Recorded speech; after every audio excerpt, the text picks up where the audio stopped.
കുപ്രസിദ്ധ ഗുണ്ടയും കൊലക്കേസ് പ്രതിയുമായ മേലുകാവ് എരുമാപ്ര പാറശ്ശേരിയിൽ സാജൻ സാമുവലിനെ കൊന്ന് പായിൽ പൊതിഞ്ഞുകെട്ടി കാട്ടിൽ തള്ളിയ നിലയിൽ കണ്ടെത്തി. ഇന്നലെ രാവിലെ 9:30-ക്കാണ് മൃതദേഹം മൂലമറ്റം KSEB കോളനിക്ക് സമീപം തേക്കിൻകൂപ്പിലെ കുറ്റിക്കാട്ടിൽ കണ്ടത്. കെട്ടിവച്ചതിൽ നിന്നും കാലുകൾ പുറത്തേക്ക് തള്ളിയ നിലയിലായിരുന്നു മൃതദേഹം കണ്ടത്. മൃതദേഹത്തിൻ്റെ 2 ദിവസത്തിലേറെ പഴക്കമുണ്ട് എന്നാണ് അനുമാനം. അതായത് കൊലപ്പെടുത്തിയിട്ട് 2 ദിവസം കഴിഞ്ഞാണ് അവിടെ കൊണ്ടുവന്ന് തള്ളുന്നത്. ഇയാളുടെ ഇടത് കൈ വെട്ടിയെടുത്തിരുന്നു. തലയുടെ വലതുവശത്തും ഉച്ചയിലും ആഴത്തിലുള്ള മുറിവുകളുമുണ്ട്. ജനുവരി 29 മുതൽ സാജൻ സാമുവലിനെ കാണാനില്ലെന്ന് മേലുകാവ് പോലീസ് സ്റ്റേഷനിൽ സാജൻ്റെ മാതാവ് ഒരു പരാതി നൽകിയിരുന്നു. കൊലപാതകത്തിന് പിന്നിൽ മൂലമറ്റം സ്വദേശികളായ 7 അംഗ സംഘമാണെന്നാണ് സൂചനകൾ.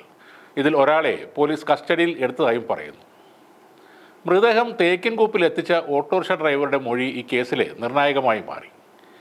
കഴിഞ്ഞ 30-ാം തീയതി രാത്രി 10 മണിയോടെ എരുമാപ്രയിൽ നിന്ന് കേടായ പന്നിമാംസമെന്ന് പറഞ്ഞ് പൊതിഞ്ഞു കെട്ടിയ നിലയിലാണ് ഈ മൃതദേഹം 25 കിലോമീറ്റർ അകലെയുള്ള തേക്കിൻകൂപ്പിലെ ട്രാൻസ്ഫോമറിന് സമീപം ഇറക്കി വെച്ചത്. എന്നാൽ സംശയം തോന്നിയ ഓട്ടോ ഡ്രൈവർ ഈ വിവരം തൻ്റെ പിതാവിനോട് പറഞ്ഞു. പിതാവ് ഉടനെ തന്നെ കാഞ്ഞാർ SI ബൈജു P ബാബുവിനെ ഈ വിവരം അറിയിക്കുകയായിരുന്നു. തുടർന്ന് അവർ നടത്തിയ തെരച്ചിലിലാണ് മൃതദേഹം കണ്ടെത്തിയത്. മൃതദേഹം കുഴിച്ചിടാനായി ശ്രമം നടത്തിയതായും സൂചനകളുണ്ട്. തിരിച്ചറിയാൻ പാടില്ലാതെ പുഴുവരിച്ച നിലയിലായിരുന്ന മൃതദേഹം ബന്ധുക്കൾ എത്തിയാണ് തിരിച്ചറിഞ്ഞത്.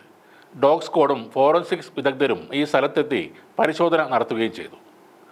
Thodupuzha DYSP Emmanuel Paul, Kanjar SHO Shyamkumar, Kanjar SI Baiju P Babu, Harish Babu, ASI Jaison John തുടങ്ങിയ പോലീസ് ഉദ്യോഗസ്ഥരുടെ നേതൃത്വത്തിലാണ് ഇപ്പോൾ ഈ കേസിൻ്റെ അന്വേഷണം പുരോഗമിക്കുന്നത്. പ്രതികളെക്കുറിച്ച് നിർണായകമായ സൂചന ലഭിച്ചതായും പോലീസ് പറയുന്നുണ്ട്. 2018 മെയ്യിൽ കോതമംഗലം മരിയ ബാറിൽ വലിയപാറ പാറപ്പുറത്ത് ബിനു ചാക്കോ എന്ന ആളെ കൊലപ്പെടുത്തിയ കേസിലെ പ്രതിയാണ് ഈ സാജൻ സാമുവൽ. അന്ന് ബാറിലുണ്ടായ വാക്കുതർക്കത്തെ തുടർന്നാണ് കത്തിക്കുത്തുണ്ടായത്. മുട്ടം പോലീസ് സ്റ്റേഷൻ പരിധിയിലെ ഒരു ബാറിലും സാജൻ സാമുവൽ നേരത്തെ കത്തിക്കുത്ത് നടത്തിയിട്ടുണ്ട്. ആ കേസിലും വിചാരണ നടന്നു വരികയാണ്. ഇയാളുടെ പേരിൽ ഒട്ടേറെ കേസുകളുണ്ട്.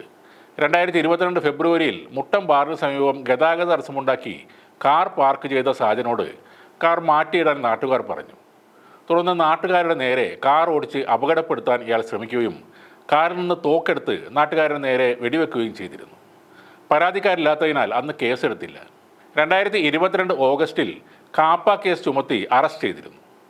കോട്ടയം ജില്ലയിലെ പൊൻകുന്നം, മരങ്ങാട്ടുപള്ളി, മേലുകാവ്, പാല, കാഞ്ഞിരപ്പള്ളി എന്നീ പോലീസ് സ്റ്റേഷനുകളിലും എറണാകുളം ജില്ലയിലെ കോതമംഗലം, മൂവാറ്റുപുഴ എന്നിവിടങ്ങളിലും ഇടുക്കി ജില്ലയിലെ കട്ടപ്പന, മുട്ടം, തൊടുപുഴ എന്നീ സ്റ്റേഷനുകളിലും ഒട്ടേറെ ക്രിമിനൽ കേസുകളിൽ സാജൻ പ്രതിയാണെന്ന് പോലീസ് പറയുന്നു.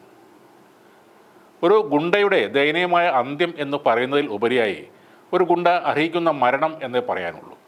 വെട്ടും കുത്തും തോക്കും ഒക്കെയായി നടന്ന ഒരാൾ അവസാനം ചത്ത പന്നിയുടെ മാംസമാണെന്ന പേരിൽ റോഡരികിൽ വലിച്ചെറിയപ്പെട്ടു. വാളെടുക്കുന്നവൻ വാളാലെ എന്ന പ്രയോഗം ഒരിക്കൽ കൂടി അച്ചട്ടായി മാറുകയാണ്.